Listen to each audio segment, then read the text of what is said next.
Un partenariat gagnant-gagnant dans les domaines de la protection des forêts et du développement durable.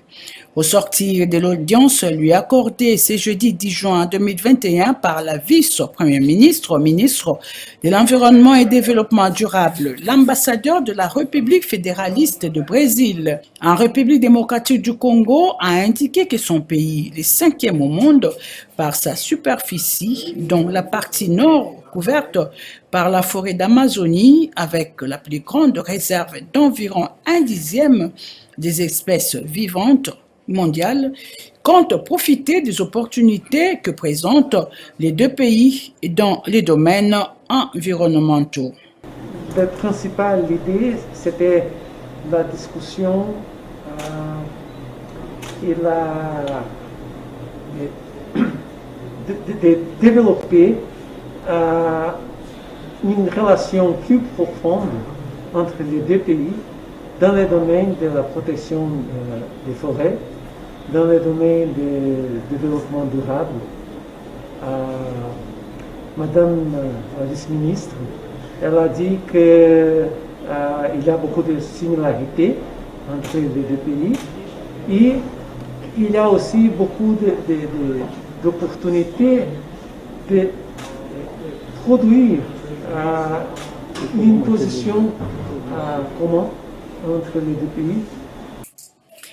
Les États généraux de l'environnement, la question était au centre des échanges ce même jeudi 10 juin 2021 entre la VPM de l'environnement et développement durable F. Bazaïba et M. Ghislain Kikuji Ndouba du consortium des sociétés qui œuvrent dans l'exploitation industrielle de la forêt en RDC. Je m'appelle l'ingénieur Ghislain Kikuji Ndouba. Nous sommes de la société, nous appartenons au consortium qui a des sociétés qui travaillent dans l'exploitation industrielle forestière, Congo King Baishing Forestry Development et Congo Sunflower. Alors, on s'est dit, mieux vaut tard que jamais, depuis que Son Excellence Madame le Vice-Premier ministre en charge de l'environnement a été nommé, on n'avait pas eu l'occasion de venir la féliciter.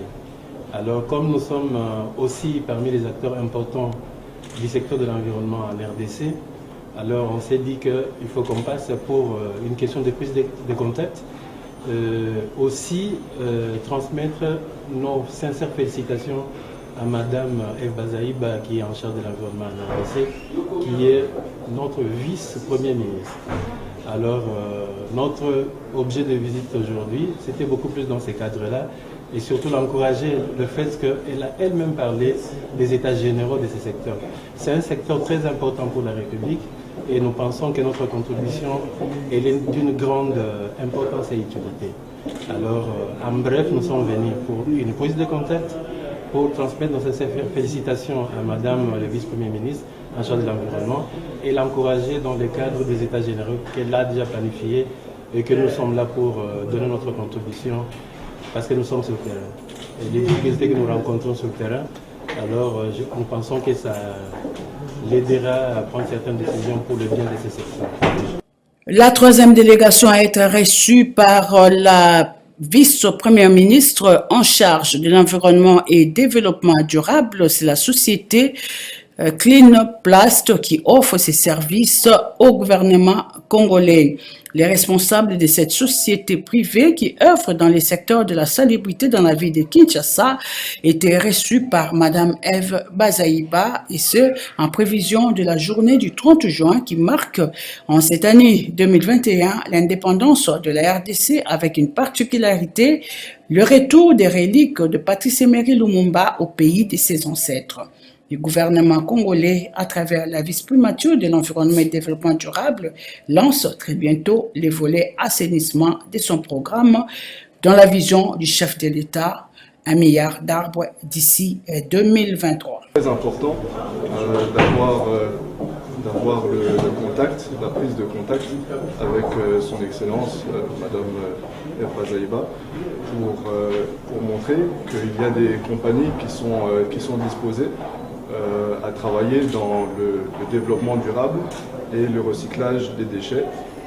On est venu présenter donc l'entreprise, ce que nous faisons, et montrer l'accompagnement que nous allons avoir avec le ministère national pour le bienfait de notre pays.